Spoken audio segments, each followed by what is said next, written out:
everyone. What's up guys, Unofficial MCU here. Hope you're all doing well, and in this video we are going to be discussing the future of Marvel's upcoming slate with all of their different shows that we're anticipating and expecting throughout the course of the rest of this year, 2024, and into the rest of next year, 2025. Of course, we're going to go ahead, we're going to hop right on into it, break it all down for you guys, everything that we know and everything that we're anticipating right now. Before we do though, however, grab that subscribe button if you haven't already, as we're discussing and covering all types of Marvel-related news, leaks, rumors, theories, and breakdowns here on the channel. So, if you guys are into any of that, go ahead and grab that subscribe button today. Okay, so in this video we are going to be taking a quick read from the Direct article. I'll have their article linked in the description down below for you guys to check out there as well as an overall garnering source. So Marvel's next R-rated show has gotten an official release announcement. We're going to talk about a little bit about that, but not just that, as I had mentioned, as well as the rest of specifically Disney Plus shows that we're anticipating and looking forward to here as well. Honestly, this next R-rated Disney Plus show, many of you may not realize what exactly it is, but it will hit you when it hits you. So Marvel has revealed the official release date for its next R-rated TV series. After mostly aiming for the general masses with its TV and film adaptations for most of the 20th century at this point, the superpowered brand has become more welcoming to adult-oriented content with R-rated projects, especially projects like Deadpool and Wolverine in the recent. The first of these recent R-rated hits was Hulu's Hit Monkey series, which had debuted all the way back in November of 2021. And well, you might have guessed it, Hit Monkey is back for season 2. And it was not specifically garnered towards the MCU, but it is still Marvel Comics or Marvel based, and I think it would be cool to kind of see this character be integrated into, the rest of the MCU. Hit Monkey season 2 is the latest in several upcoming R-rated Marvel projects in the next couple of years here. The recently posted trailer announced on Monday, July 15th release date for the next batch of episodes of the TVMA show. And so, based on the Marvel Comics character of the same name, Hit Monkey brings this little known hero of the page to life with the unique medium of adult animation. Season 2 will see the titular Japanese little monkey heading from the neon-tinged streets of Tokyo, Japan to New York City, seeking revenge on the criminal underworld. So outside of Hit Monkey, as I had mentioned, it's not maybe the most exciting thing for many fans out there because it's not very Marvel, MCU orientated much rather. So on the rest of this list and the likes with that R-rated kind of rating going on for them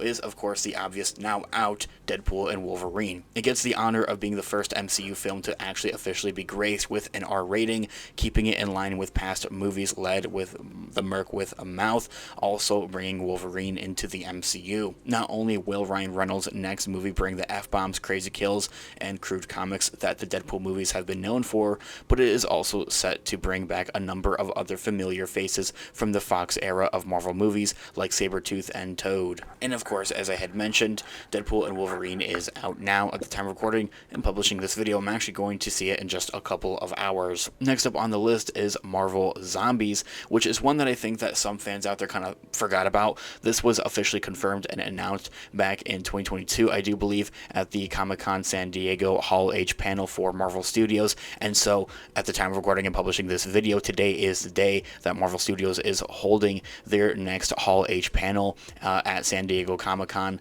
And it's been a minute since they've done it. As I had mentioned, the last one was 2 years ago in 2022, and we haven't really had much of a pulse check or any updates into the regards of what's going on with Marvel Zombies. So a lot of fans out there are anticipating, and fingers crossed, that we will hear and see something official about Marvel Zombies. But what we do know, based off of much of the different reports and rumors, is that spinning off of the Marvel Studios animated series What If is what will surely be the terrifying Marvel Zombies. It's expected and anticipated that Marvel Zombies will be an animated show. The animated Disney Plus show has long been in the works and is assumed to come sometime next year in 2025, with the possibility it could be released sooner, maybe by the end of 2024, but I honestly highly doubt that. I think that Marvel Studios is going to wrap up the year of 2024 with the Agatha Disney Plus show. The show has been described as quite hardcore, pushing its R rating with its cast of undead heroes.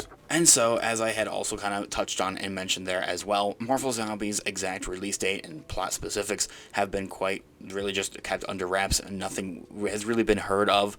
Maybe up until now we will hear something, as I had mentioned. All that we really do know is that Iman Vellani's Miss Marvel will kind of be the center of the show, or at least very much so be in the show. Next up on our list is Daredevil Born Again. This one, mind you, does come as more of a rumor, more or less, but definitely based off of what they're kind of doing with Daredevil, what they did with the Echo Disney Plus show there as well, with all of those characters. It very much so. It's not necessarily confirmed for an R rating, but it's kind of confirmed for an R rating almost, if you kind of get my gist of what I'm saying. You're bringing in the Punisher, you're bringing in all those Netflix heroes, and you're bringing in a lot of those heroes that we know and love from the Echo Disney Plus show, and kind of interpreting them into the wider scheme of things with Daredevil Born Again. It's supposed to have like a bunch of, like 20 plus episodes or something like that, I'm pretty sure. But as I had mentioned, while it's not confirmed to be R-rated, it has long been rumored that Daredevil Born Again will sport some of that mature content warning label, very similar to with what Echo had earlier this year. The grand return of Charlie Cox's gritty Marvel hero is set to come sometime next year in 2025, following a few production setbacks along the way, but things have definitely smoothed out since then, and it's on track for a 2025 release. I definitely hope and think that Hall H will have some type of confirmation announcement for Daredevil Born Again, seeing as the show has been reworked into a direct continuation of its R-rated Netflix Daredevil series counterpart. One can only assume that it will be just as adult-orientated as its streaming successor. And so, lastly on our list here, and I'm also hoping that we hear something official here at Marvel's Hall H panel, is the Blade movie. It's had a lot of different setbacks, rewrites, and everything of that nature, but Blade is one of those characters you look at, kind of similar to Deadpool, and it's like that character is automatically kind of R-rated just based off how they go about with the comics and everything of that nature. It's like in the character's nature, really. Although initially conceived as an original PG-13 rating experience, Marvel Studios' Blade has since been retooled and retooled and retooled once again, as undergone a lot of different rewrites into an R rating outing, as confirmed by the former director. Wesley Snipes' original Blade trilogy was also received with those R ratings, meaning the MCU should only take a similar kind of approach to it in providing that kind of gory vampiric kills and just that overall nature of the character. As I had mentioned, it's a vampire killer. I mean, it kind of has to be R rated. The question remains whether the project will ever fully come together, though. It kind of does worry a lot of Marvel fans out there that they might just end up canning it, unfortunately, because it's gone with so many setbacks. You've had Marshall Ali, who's playing Blade this time around, kind of threatened to step out multiple times because of those rewrites and because of working with, creative differences with directors, essentially. Anyway, guys, this here all being said, let me know all of your thoughts and opinions in the comments down below. I would love to hear what you guys are all thinking. Thanks so much for watching today's video. I'll catch you guys in the next one. Have a great one. Peace out.